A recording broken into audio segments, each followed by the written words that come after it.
So who's going to uni? Okay, that's a good sign. If no one put their hands up, I'd be a little bit concerned. So today I'd like to introduce you to three of our PhD students. So they're at the end of their education. To my right is, obviously they're all to my right, Nathan Williamson, Cassie Hilditch, and Felicity Braithwaite. So we've just got a few questions we're going to ask our panel. So the first question, or what it's all about, is how to start a research project. So the first question for you, Nathan, is can you tell us a bit about your research and why you chose that topic? Yeah, so I study the diffusion, the movement of molecules, and I use a tool called nuclear magnetic resonance, which is the same tool that you would use if you went and got an MRI in the hospital to look at your brain, except now we're looking at materials. And the way that I got into this project was actually I was a chemical engineer during my bachelor's and master's degree.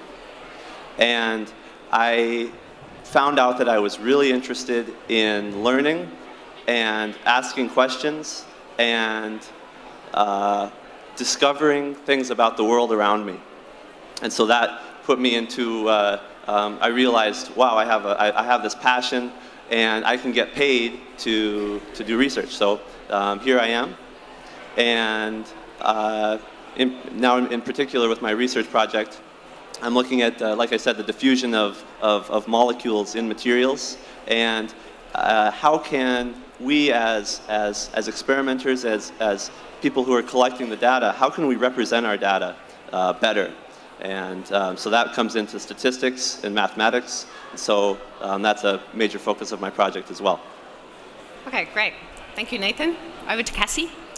Hey, I'm a PhD student at the Centre for Sleep Research, and what we do there is we look at how manipulating your sleep amount or sleep timing affects your performance. And my specific research focus is on when you first wake up from sleep and you feel really groggy and you just want to fall back to sleep. And that's called sleep inertia.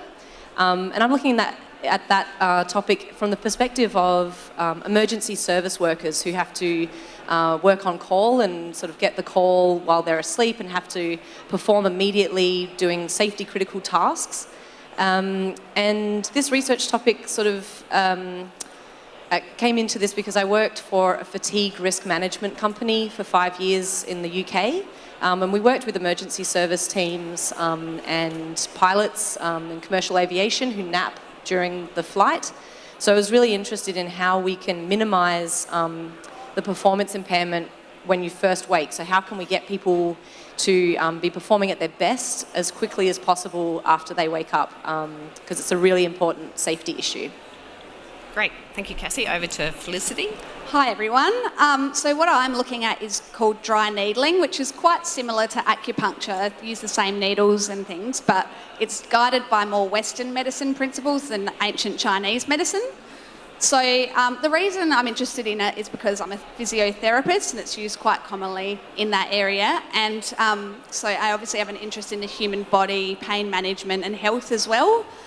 And the reason I became a researcher was because the clinical world can be quite repetitive, but I think research is really great because it exposes you to new and exciting things almost every day. So that's why I chose to go down that path. More specifically about my project, we're looking at improving research methods in dry needling because at the moment research hasn't actually proven that it really works. So there's a bit of an ethical problem there with the prescribing that's going on. It's almost everywhere you go, any physio clinic will have a physiotherapist that's doing it. And if we're taking people's money for that when it's not really proven, there's a bit of a problem there. So I was really interested in helping to solve that problem. Great. Thank you, Felicity. So another question for Felicity. How did you get started with your research? What were the first steps that you took? All right, so the best advice I can give here is to pick something you're really interested in. So read all about that topic and try and find areas that have gaps. So what I mean by that is things that haven't been answered. If you see a question pop up in your face when you're doing that background reading, that is a great start because that will lead you down a really original course and people will want to read it. Another thing I can't stress enough is to do lots and lots of planning. So once you've got your research questions sorted, you need to plan meticulously what you're going to do, because it's like the handyman saying measure twice, cut once. You don't want to get to the end of your project and be like, oh, I should have done that, or I could have done that better.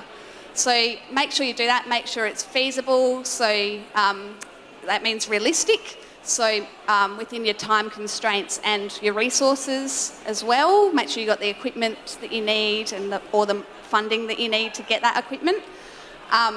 And also, I think a really good tip is risk management. So just make sure that you've got backup plans for things that you, like, look at what could possibly go wrong and what you might do instead, all right? Because you don't want to be at a dead end in your project. Okay, I'm just going to ask Nathan the same question. Can you give us a little bit of background about how you got started, Nathan? And what? First, I wanted to add something to what Felicity said. So I think that some people are very organized, and that for them that makes, and that is, I would say, the best way, and the way that you should absolutely approach any project is with a meticulous organization. But I do also feel that the most interesting questions and the things that you become passionate about, you might not know what those are when you begin your research. So as your research goes on, the project that you started will evolve into something that is yours and something that is that you're passionate about and something that you want to do. And it's not just an assignment for school, but something that you want to spend time on because it's interesting to you. So I would say that's the same for my research. It's that I started with a plan, and we had to have a plan to tell people what we were doing. And right now I'm in the early stages of my research, so I'm working on that plan. But I do also hope that, and I'm looking for opportunities for things that to branch me out and to bring me into areas that are very interesting to me. Okay.